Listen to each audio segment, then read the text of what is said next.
The broadcast is now starting. All attendees are in listen-only mode. Good afternoon, and thank you for joining us for NCEA's webinar, The Every Student Succeeds Act, Impact on Private Schools, brought to you in partnership by the U.S. Department of Education. I am Andrea Cobb, Manager of Educational Resources for NCEA, and I'm happy to host this webinar for you today. Before we begin, please know that all of your microphone connections have been muted. If you have questions during today's presentation, please send those through the question box that appears in your GoToWebinar panel. To ask a question, use your mouse to click into the blank box area. Type your question using your keyboard and then click Send. The webinar presentation will last about an hour. You can post questions at any time throughout the presentation, but our presenters have a lot of content. If they don't get to your questions during the presentation, they're going to be sharing their contact information with you so you can ask them directly afterwards. Immediately following the webinar, you'll be prompted to complete a brief survey about your webinar experience. I thank you in advance for providing us with this valuable feedback. For those of you who are attending the webinar live, you'll find a copy of the presentation materials and a certificate of attendance in the Handouts section of your GoToWebinar panel. You'll receive an email tomorrow with instructions on accessing this recording. Let us begin, as we do all things, in prayer. In the name of the Father, and of the Son, and of the Holy Spirit, amen. Our Father, who art in heaven, hallowed be thy name. Thy kingdom come, thy will be done, on earth as it is in heaven. Give us this day our daily bread, and forgive us our trespasses, as we forgive those who trespass against us. And lead us not into temptation, but deliver us from evil. Amen. In the name of the Father, and the Son, and the Holy Spirit. Amen. Now I'm happy to introduce our presenters. Maureen Dowling, Director of the Office of Non-Public Education for the U.S. Department of Education, along with Management and Program Analysts Isadora Binder and Janae Morrissey. Thank you, ladies, for joining us today. Thank you, Andrea. My name is Maureen Dowling, and I'm the Director of the Office of Non-Public Education at the U.S. Department of Education. And we are so pleased to partner with the National Catholic Educational Association on today's webinar on the Every Student Succeeds Act and the equitable participation of private school students and teachers. So what are the objectives for the participants in today's webinar? We hope you will gain a better understanding of the new provisions under the Elementary and Secondary Education Act, or ESEA, as amended by the Every Student Succeeds Act, or ESSA or ESEA, as I'll be referring to it, particularly as they apply to equitable services, and gain awareness of resources to assist you in understanding current and new provisions that need to be implemented, monitored, and enforced. So our agenda for the webinar includes a little bit of background information on the Office of Non-Public Education, and then we'll also provide just some very background information about the new guidance that the Department released on the equitable services provisions under ESEA, and then I'll be turning it over to Isadora and to Janae, and they're going to delve into that guidance, talk to you about the new and changed provisions that are in both Title I, Part A, and Title VIII, and then specific provisions that have changed in Title I and new ones in Title VIII. And then we hope to have some time to answer questions from the participants. However, if you don't have an opportunity to send us a question, or if your question isn't answered, we hope you'll send it to us at onpe@ed.gov.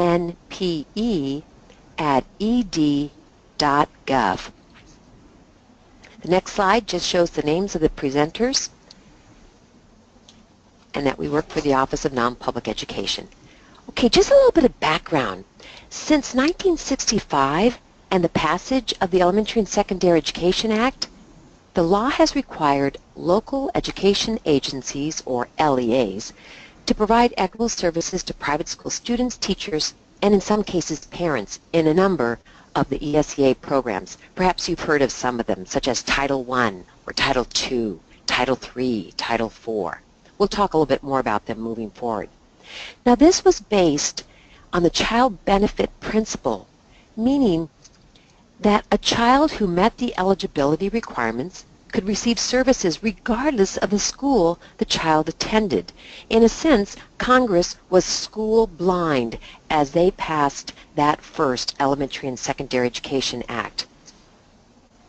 It's also important to note that, like their public school counterparts, private school students, including low-income private school students, generate some of the federal education program funds that are allocated to states and local educational agencies.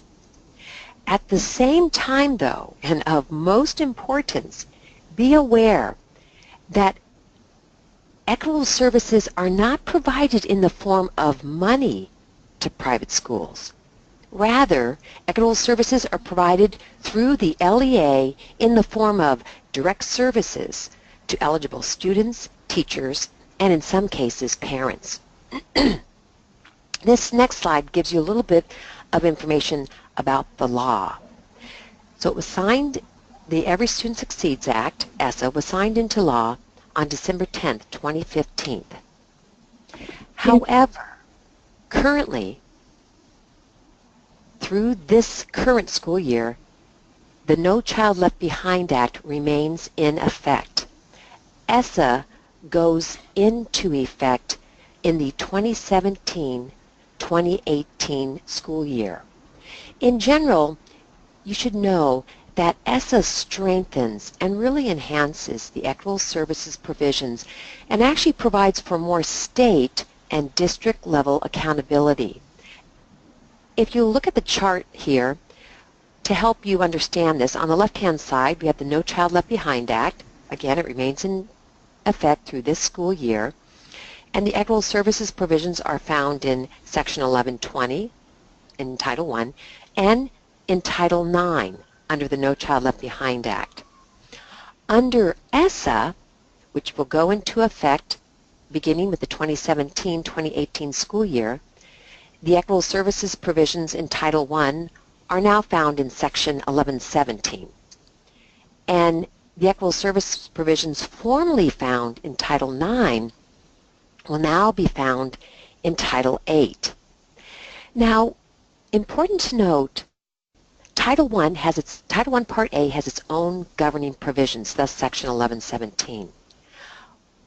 Title VIII governs a number of other programs, such as Title I Part C, the education of migratory children, Title II Part A, supporting effective instruction, Title III Part A, English language acquisition, language enhancement, and academic achievement, Title IV Part A, student support and academic enrichment grants, and Title IV Part B, 21st Century Community Learning Centers.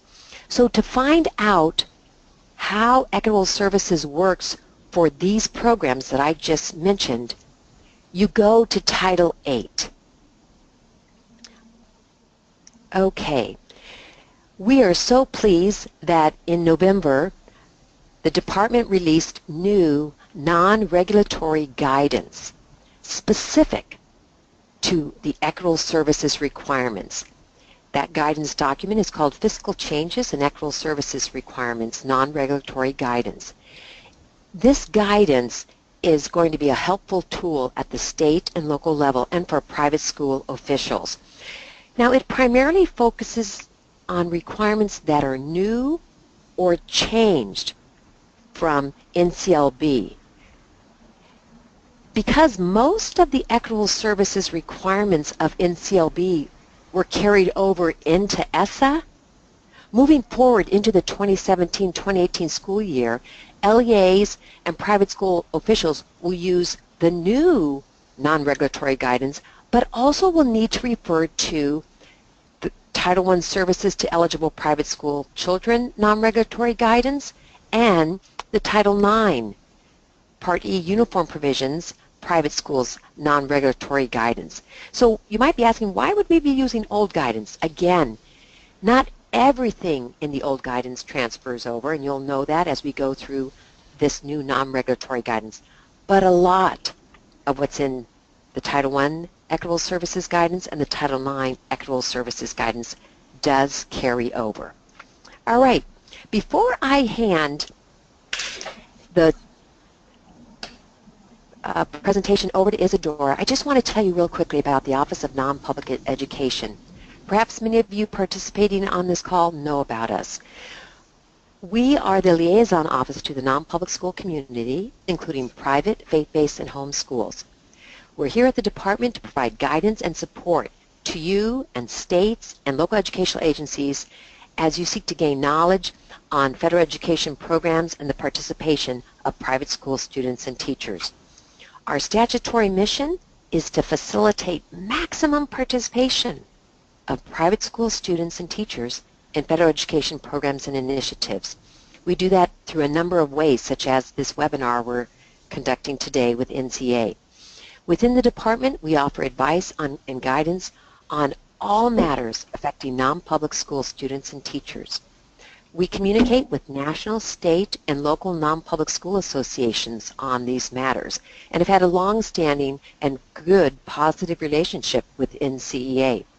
Within the department, we work with practically every other program office in order to ensure maximum participation of private school students and teachers in federal education programs. This slide shows our home web page, and I know it looks real busy, but we encourage you to take an opportunity to investigate it. We have a page specifically for the Every Student Succeeds Act, and we are updating that page regularly. It's where you can also find out about webinars and recordings of webinars, in addition to guidance and regulatory and statutory resources.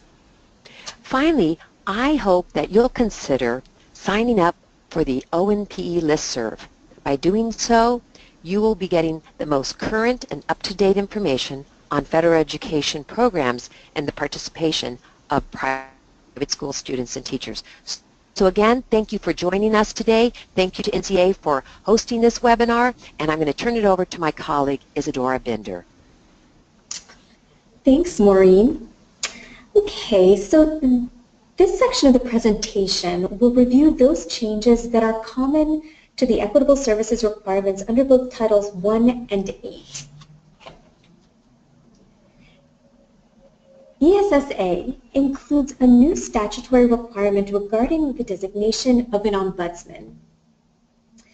To help ensure that private school children, teachers, and other educational personnel receive services equitable to those in public schools, state educational agencies must designate an ombudsman to monitor and enforce Title I and Title VIII equitable services. I would just like to make a note here that we've included at the bottom of each slide the statutory reference for the particular provision along with the FAQ and the non-regulatory ESEA equitable services guidance.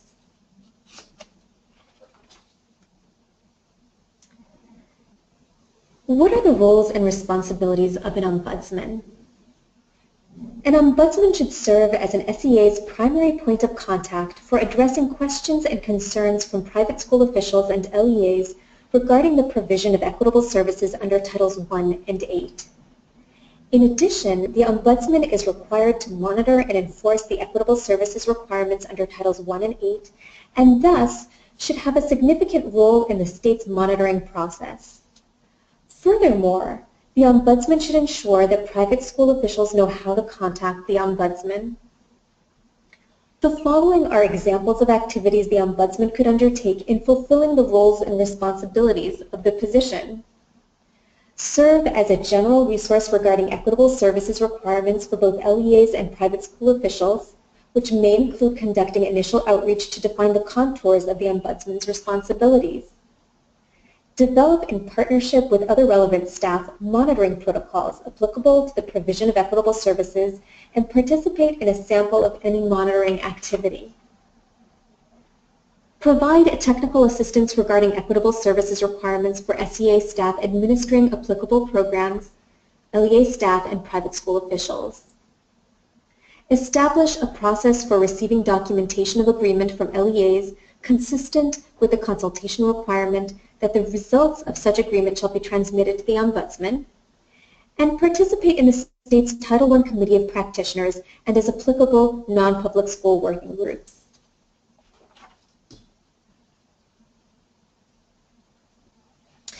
What about the Ombudsman's monitoring and enforcement responsibilities? The primary responsibilities of an ombudsman are to monitor and enforce the equitable services requirements in Titles 1 and 8. An ombudsman should work with SEA staff administering Title 1 and programs covered under Title 8 to develop monitoring protocols and protocols applicable to the provision of equitable services under each program. To ensure that monitoring protocols are being followed, the ombudsman should take an active role in the monitoring process, particularly with respect to the resolution of any findings regarding equitable services requirements under Titles 1 and 8. The Ombudsman also should serve as the primary point of contact for responding to and resolving any complaints regarding equitable services that the SEA receives under its ESEA complaint procedures. What are the qualifications of an Ombudsman?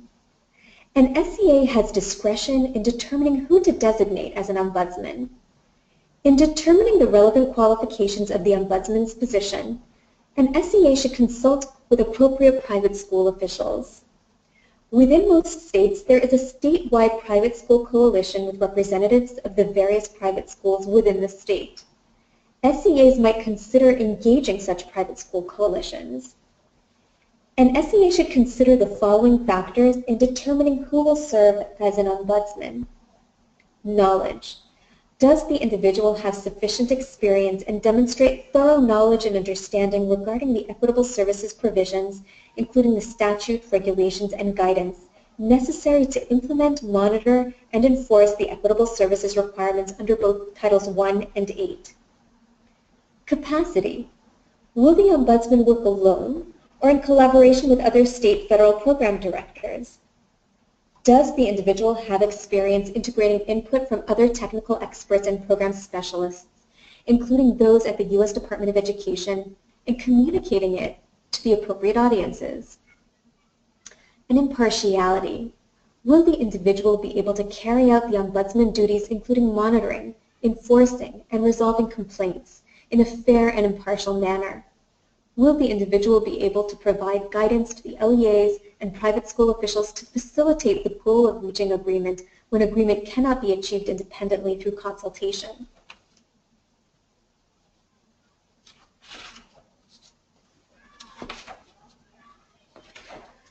What about the funds to support the ombudsman? If an SEA consolidates state administrative funds under ESEA Section 8201, it may support its ombudsman using those funds. If an SEA does not consolidate state administrative funds, it nonetheless may support its ombudsman using funds reserved for state administration under Title I and the covered programs under ESEA Section 8501B. Under these circumstances, however, the SEA must ensure that the ombudsman's salary is charged to each program based on the relative benefit received. When does the ombudsman need to be designated? Under the Consolidated Appropriation Act of 2016, the equitable services requirements under the ESEA as amended by NCLB continue to apply through the 2016-2017 school year.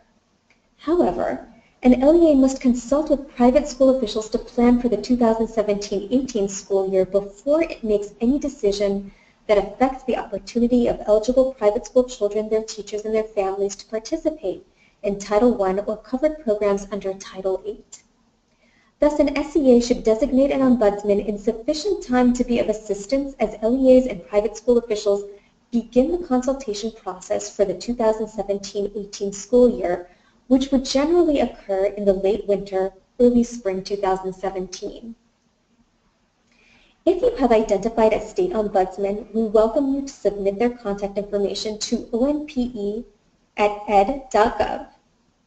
This is helpful as ONPE seeks to establish new relationships with designated ombudsmen.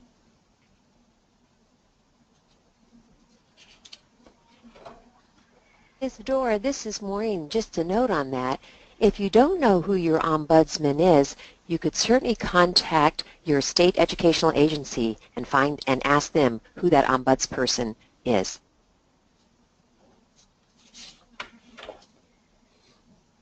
Thanks, Maureen. ESEA includes a new statutory requirement regarding the obligation of funds. Funds allocated to an LEA for educational services and other benefits to eligible private school children, teachers, and other educational personnel and families must be obligated in the fiscal year for which the funds are received by the LEA. The purpose of this requirement is to ensure that an LEA uses the funds available under Title I or a covered program under Title VIII to provide equitable services in the fiscal year for which the funds were appropriated to ensure that eligible students, teachers, and other educational personnel and families receive the services to which they are entitled in a timely manner. This provision reinforces the requirement that an LEA conduct timely consultation with private school officials to designate appropriate equitable services so that those services can begin at the beginning of the school year for which the funds are appropriated. And I would just like to make a note, if you wouldn't mind, Andrea, going to the last slide with regard to identifying the Ombudsman. Just as Maureen pointed out, if you don't know who your Ombudsman is, contacting the state or the LEA is essential because you are not responsible for identifying or finding or appointing the Ombudsman. That is the role of the state. Okay, so on to slide 18. Some of you might be asking whether carryover is permissible. In general, to ensure that equitable services are provided in a timely manner, an LEA must obligate the funds allocated for equitable services under all applicable programs in the year for which they are appropriated. There may be extenuating circumstances, however, in which an LEA is unable to obligate all funds within this time frame in a responsible manner. Under these circumstances, the funds may remain available for the provision of equitable services under the respective programs during the subsequent school year. In determining how such carryover funds will be used, the LEA must consult with appropriate private school officials. It is important to note that carryover from funds allocated for equitable services must be expended for equitable services. It's also worth noting that obligating and expending funds are different. The law requires that Title I funds for equitable services be obligated in the year for which they were appropriated. However, this does not preclude the LEA from expending such funds in the summer or the following year in consultation with private school officials.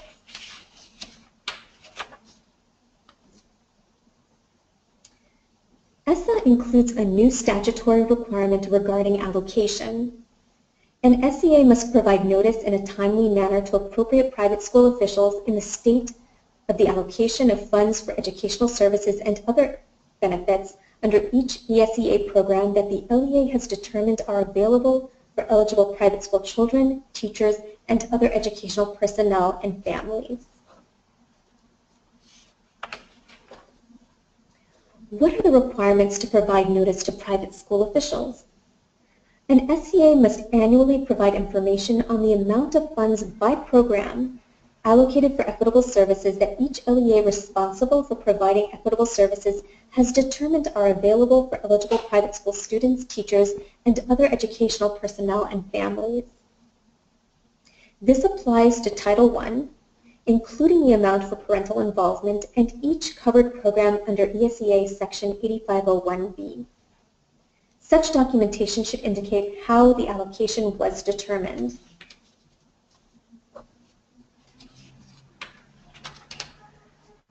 An SEA should consult with appropriate private school officials to determine an effective manner for disseminating the notice of allocation to appropriate private school officials, which may include notification through the Ombudsman.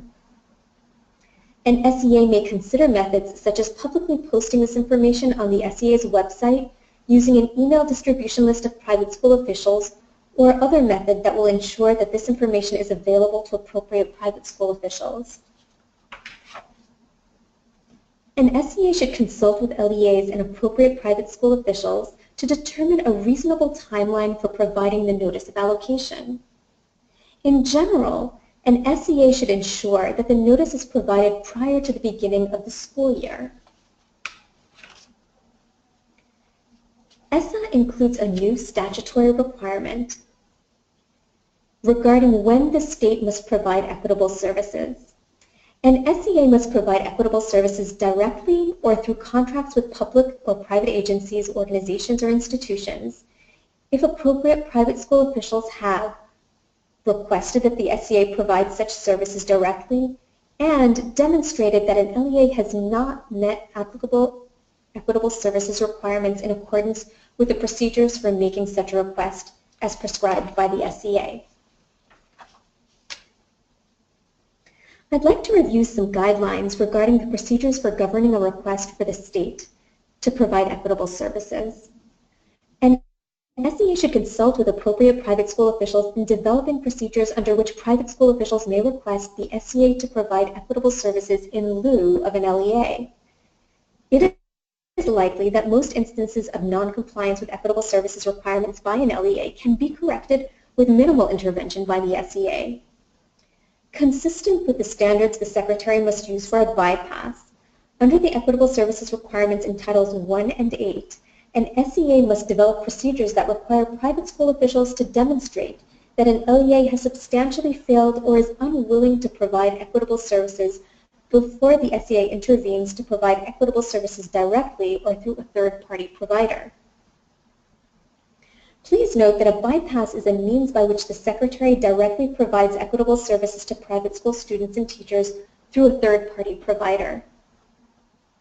An SEA should make available a standard template for requests and have transparent procedures for evaluating such requests.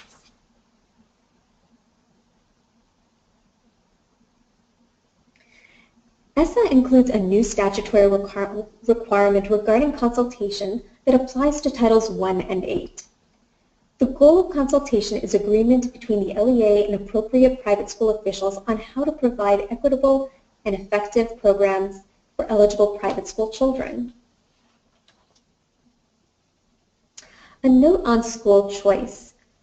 Participation in a federal or state private school choice program does not affect a private school student's eligibility for equitable services under an ESEA program. Regardless of the source of funds paying a private school student's tuition, a student is eligible for equitable services under the ESEA if the student meets the eligibility requirements of the respective program. So this next section of the presentation will review those changes to the equitable services requirements under Title I. Isadora, this is Maureen again. Just before you move forward, I would just love to reiterate that all those provisions that you just went over are applicable to all the programs that require equitable participation. So Title I Part A, and then all those programs that are governed by Title 8. Okay, take it away. Sure. All right. So these are the provisions that are covered under Title I exclusively. So, consistent with Title I equitable services requirements under NCLB, LEAs must determine the funds available for equitable services on a proportionate basis. ESEA, however, made some changes that affect the methodology of LEAs, LEAs use for calculating the proportionate share. Significantly, as you can see in the last sentence of this slide, the statute now requires an LEA to determine the proportionate share based on the total amount of Title I funds received by an LEA prior to any allowable expenditures or transfer of funds. What this means is that in allocating funds for equitable service, an LEA must determine the proportionate share based on the total amount of Title I funds it receives prior to any reservation taken off the top, including reservations for administration, parental involvement, and district-wide initiatives.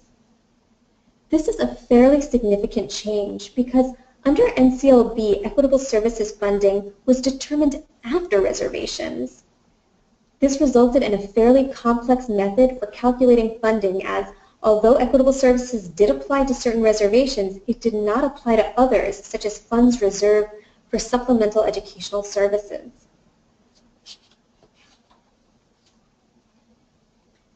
Because equitable services funding now must be determined prior to any reservations, we think the process will be much less complicated. To determine the proportionate share, an LEA would first determine the number of children from low-income families residing in each participating public school attendance area who attend public schools and private schools. Given that it will be difficult for an LEA to determine the participating public school attendance areas until it knows the amount of funding available, for purposes of determining the proportionate amounts, we think that the best way to do this would be to use the data from the preceding school year. For example, in determining the proportionate share of services in the 2017-18 school year, an LEA would use low-income data from the 2016-17 school year. This could be either fall data or spring data as long as it is obtained at equivalent points in the school year for both public and private school students. The LEA would then determine the overall proportion of children from low-income families who reside in participating public school attendance areas and that attend public school and private schools in each attendance area. Using the proportion of children from low-income families who attend private schools, the LEA would determine the amount of funds available for equitable services based on that proportionate share of the LEA's total Title I allocation.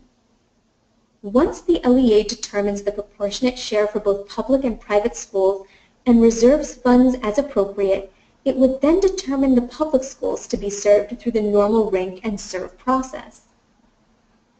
This would establish the participating public school attendance areas that would then serve as the basis for determining funds for providing Title I equitable services in specific private schools, most likely using the same per pupil amount for each private school student.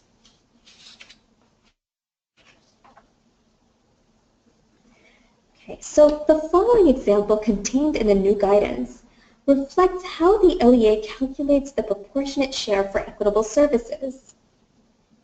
In this example, an LEA with 4 Title I public school attendance areas, a total of 1,500 low-income students, and a total Title I allocation of $1 million would determine the total amount available for all equitable services activities, the proportionate share, as follows.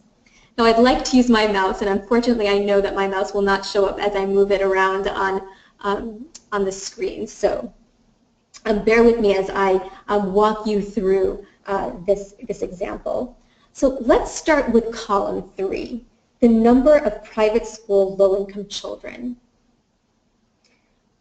The total number of private school low-income children is 150, which is 10% of the total 1,500 public and private school low-income students. Thus, the LEA would multiply the total $1 million Title I allocation by 10% to determine the proportionate share for Title I service for eligible private school children. In this example, the total proportionate share for Title I services for private school children is $100,000. Thank you, Andrea. Next, let's look at column 2. The number of public school low-income children. The number of public school low-income children is 1,350, which is 90% of the total 1,500 low-income students. Thus, the LEA would multiply the total $1 million of the Title I allocation by 90% to determine the proportionate share for Title I services for eligible public school children.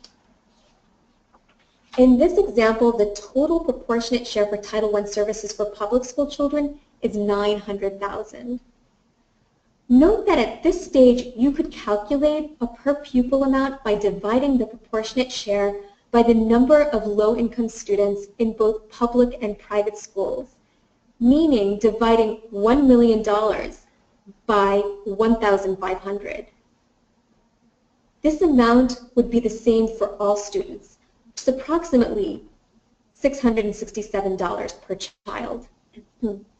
In practice, however, the actual per pupil amounts will differ once the LEA calculates reservations for parental engagement and administration for both the public and private school components of the program, which we will touch on next, and considers any other reservations that the LEA decides to take off the top of its public school proportionate share.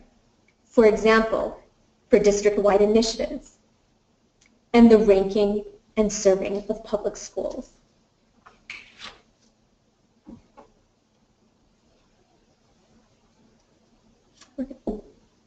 We're going to move to the next slide. Thank you. I'd like to turn now to address a couple of specific reservations, beginning with the LEA reservation for administering the Title I program.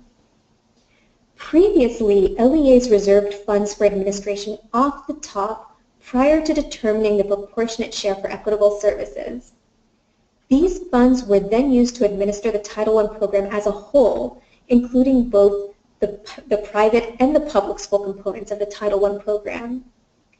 As before, an LEA may reserve an amount that is reasonable and necessary to administer equitable services. Under ESEA, however, an LEA will need to use a different methodology given that the proportionate share must be calculated before any reservations. Specifically, from the proportionate share of Title I funds available to provide equitable services, an LEA determines the amount needed to administer the private school component of the program separately from the amount needed to administer the Title I component of the program for students in public schools. The LEA should discuss the administrative costs for implementing equitable services during the consultation with appropriate private school officials.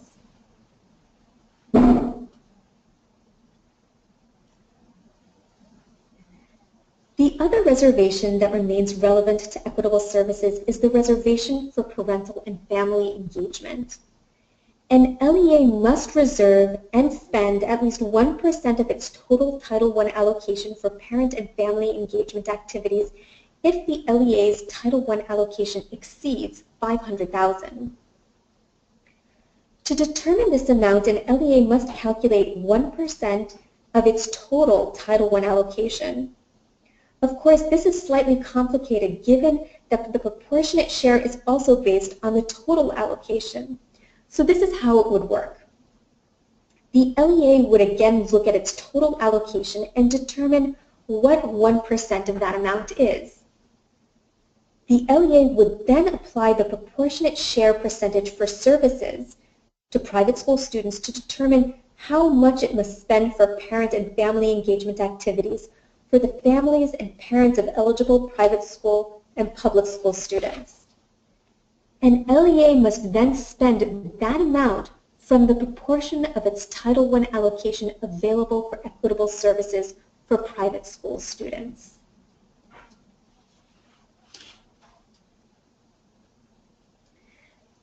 The following example contained in the new guidance reflects how the LEA calculates equitable services for parents and families of eligible private school children.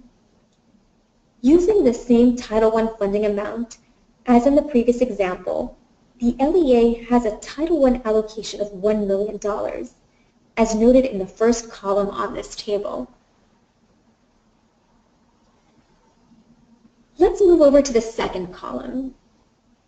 The LEA must reserve 1% of its total $1 million Title I allocation for parent and family engagement.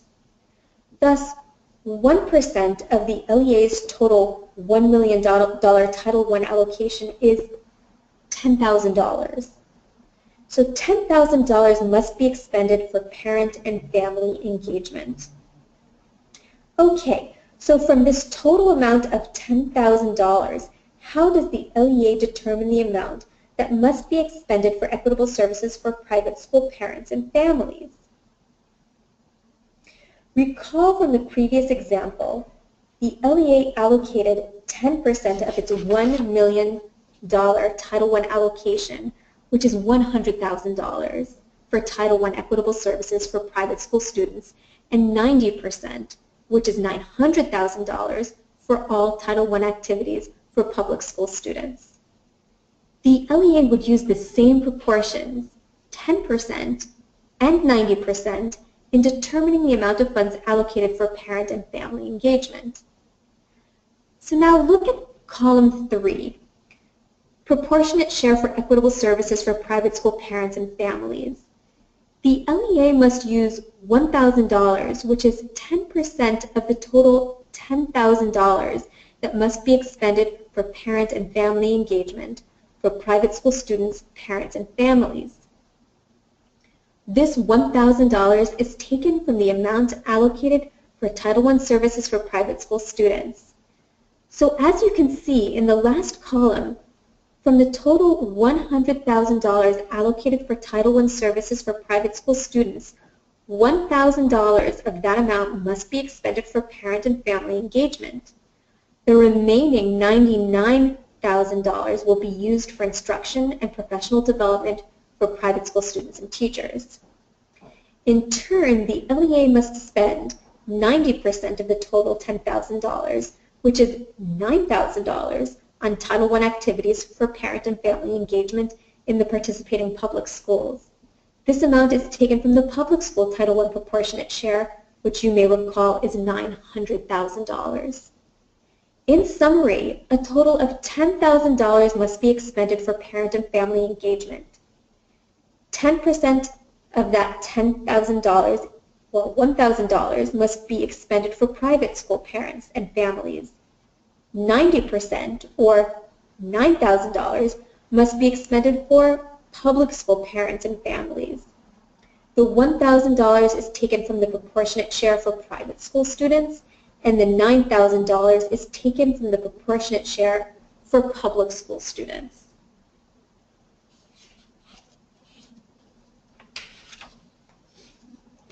Moving on from funding issues, there are a couple of other new requirements specific to Title I that I'd like to touch on. One of these is the results of agreement following consultation must be transmitted to the ESEA's Equitable Services Ombudsman. The Ombudsman should establish a process for receiving documentation of agreement from each LEA. For example, the Ombudsman may direct an LEA to document agreement on the same form the LEA uses to document affirmation of consultation and submit that form to the Ombudsman.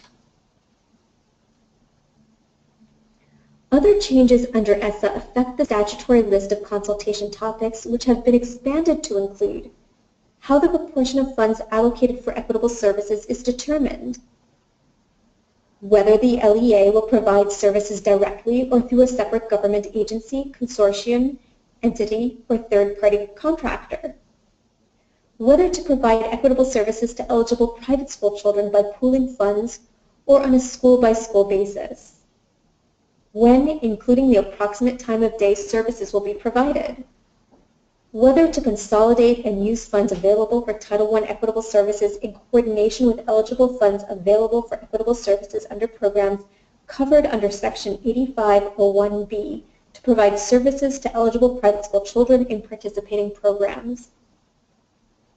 I'll touch on a couple of these more specifically in a moment. Under NCLB, LEAs were required to maintain and provide to the ESEA a written affirmation signed by officials from each participating private school that meaningful consultation had occurred. ESEA adds to this requirement by further requiring the written affirmation provide the option for private school officials to indicate their belief that timely and meaningful consultation has not occurred, or that the program design is not equitable with respect to eligible private school children. The option to either pool funds for multiple private schools or provide services on a school-by-school basis is unchanged.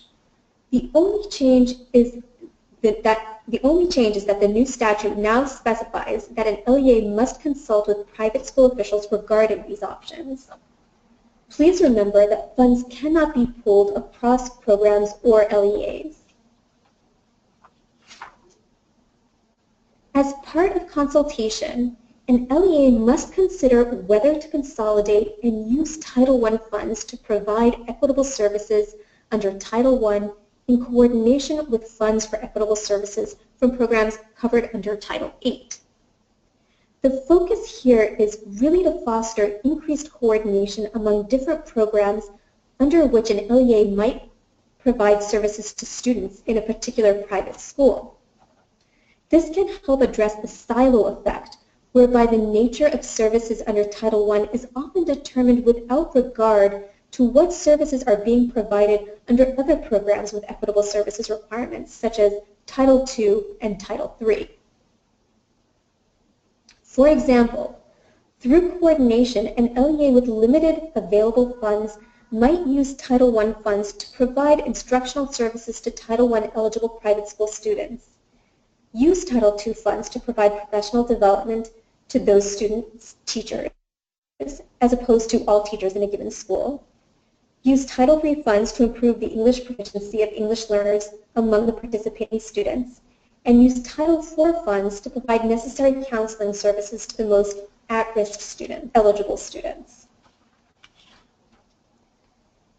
In coordinating Title I equitable services with other programs, funds would continue to be used for allowable activities under each program, but the coordinated services would allow the LEA to better serve the needs of the most at-risk students in a comprehensive manner. Coordination between programs will eliminate the silo approach through which an LEA consults with private school officials on a program-by-program basis. So this concludes the section that relates specifically to Title I, and I'm now going to pass it on to Janae, who's going to discuss issues related to Title VIII. All right, thank you, Isadora. Okay, as Isadora said, I'm going to be discussing the programs that are covered under the Title VIII uniform provisions. And Maureen already covered this in her opening, but I thought I would just review it quickly. As previously discussed, the uniform provisions that were previously found under Title IX Part E are now located in Title VIII Part F. And the first notable change in the uniform provisions are the covered programs. So under NCLB, the uniform provisions applied to 9 different programs, though many were no longer funded. ESEA has cleaned it up a bit, and now the uniform provisions cover 5 programs: Title I Part C, Title II Part A, Title III Part A, and Title IV Parts A and B. Now at this time, there is no new guidance specific to equitable services under the individual programs. So all new and changed requirements are covered in this fiscal guidance package. However, as Maureen mentioned also, the previous non-regulatory guidance for equitable services under Title IX as well as Title III may still be applicable as appropriate in addition to the new guidance. Okay, now while we have not provided any guidance on this topic, I do want to point out a small change in the complaint process, which applies to both Title I and programs covered by Title VIII. The time frame for a response from the state has changed from, quote, a reasonable period of time to a specific period of time of 45 days. Likewise, the period of time by which the Secretary of Education shall investigate and respond to any appeals has been shortened from 120 days to 90 days. Now, similar to changes in consultation requirements under Title I, there are a few added topics for consultation under Title VIII, and they include how the proportionate share of funds is determined, whether services will be provided directly or through a separate government agency, consortium, entity, or third-party contractor, and whether to pool funds for equitable services.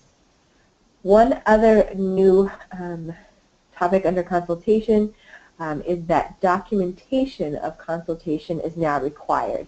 That was required under Title I, but not the programs under Title IX previously. ESEA has now added this for the Title VIII programs.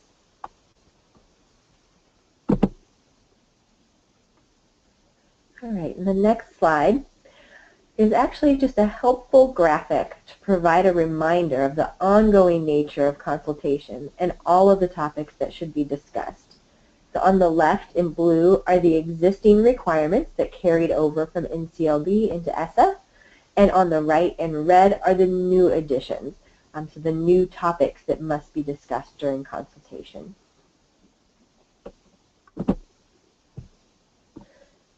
I do want to note that the options to pool funds or provide equitable services on a school-by-school basis have not changed, so just like what Isadora discussed under Title I.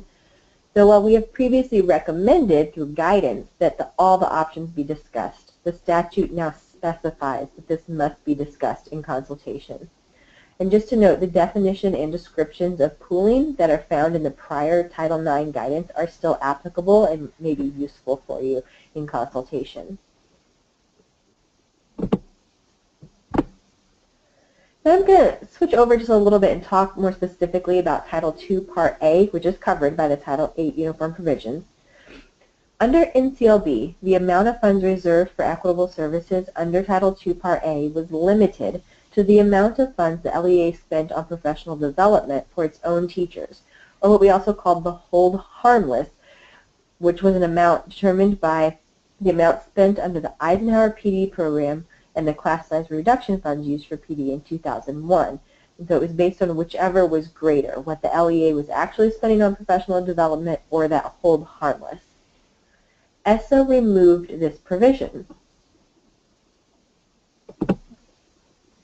Now, all equitable services allocations for programs covered by the Title VIII Uniform Provisions shall be equal, taking into account the number and educational needs of children to be served, to the expenditures for public school children, after administration costs are considered.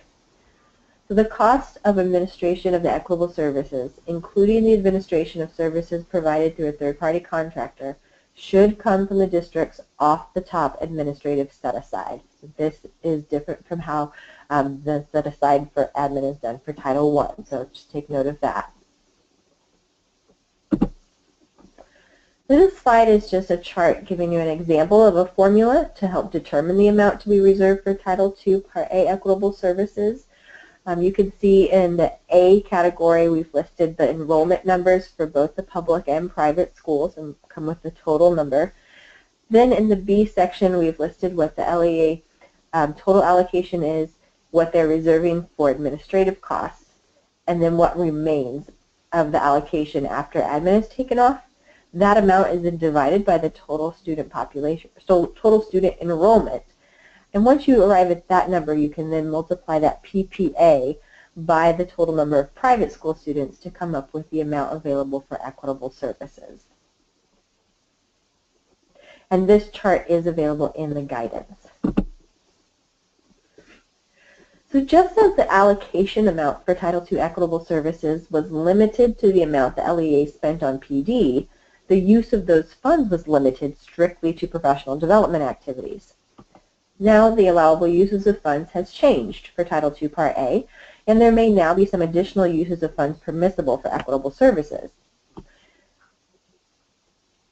Still, Title II Part A funds may not be used for class size reduction in private schools. Now the statute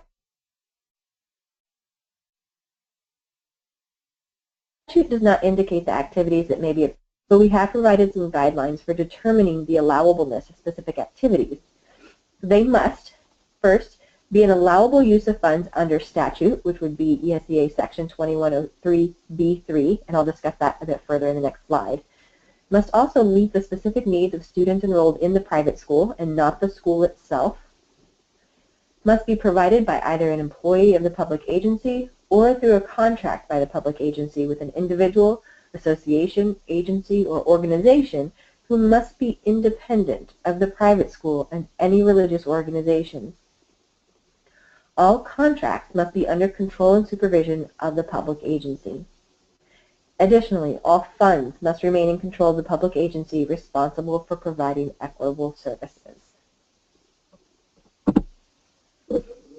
Now, regarding the changes to the allowable uses of funds under Title II Part A, Section 2103B3, and I'm sorry for that typo on the slide, it should be 2103B3, not E.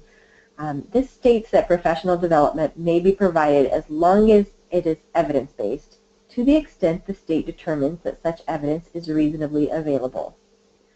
In addition to professional development, Section 2103B covers many other allowable uses of funds, which we do recommend reviewing. Furthermore, last October, the Department released new non-regulatory guidance for Title II Part A that you may find helpful in determining appropriate activities for meeting professional development needs. And you can find it at the link in this slide, or it's also on our resource pages at the end of this presentation. So one final note. The requirement that the SCA provide equitable services with any state-level activity funds has not changed. The SCA must consult with appropriate private school leaders in the state to determine the services that may be provided. And the amount of funds available for equitable services at the state level is based on the amount of funds reserved under Sections 2101C1 and 2101C3 for Title II Part A, and is calculated on a per-pupil basis. Now, our final few slides are just lists of the resources that are available. We have resources specific to ESEA, the new guidance that has been released, as well as the pertinent guidance that was released under NCLB that may continue to be helpful for you. And then finally, we have a slide with our contact information. We encourage you to reach out to us. You can email us anytime at the onpe@ed.gov mailbox or call us directly. Also, check out our webpage. Maureen showed you in the beginning of our presentation. There's lots of resources on our webpage that may be useful for you. So we encourage you to do that. And now, I don't know, with time wrapping up, I will turn it back over to Andrea. Thank you, Janae. I want to remind our audience before we conclude to visit our website at ncea.org to see listings for both upcoming webinars and professional development events. I want to thank all three of you for spending your time with us today as presenters. Thank you, Maureen, Isadora, and Janae, for all of your wealth of knowledge and experience and all the resources that you've curated for us. To our audience, if you did not get your question answered today during the presentation, please reach out to them directly, and they'll be happy to get back to you. As a reminder, I will be sending you this recorded webinar, the presentation materials, and a certificate of attendance via email tomorrow. Thank you all again, and may you enjoy a blessed evening.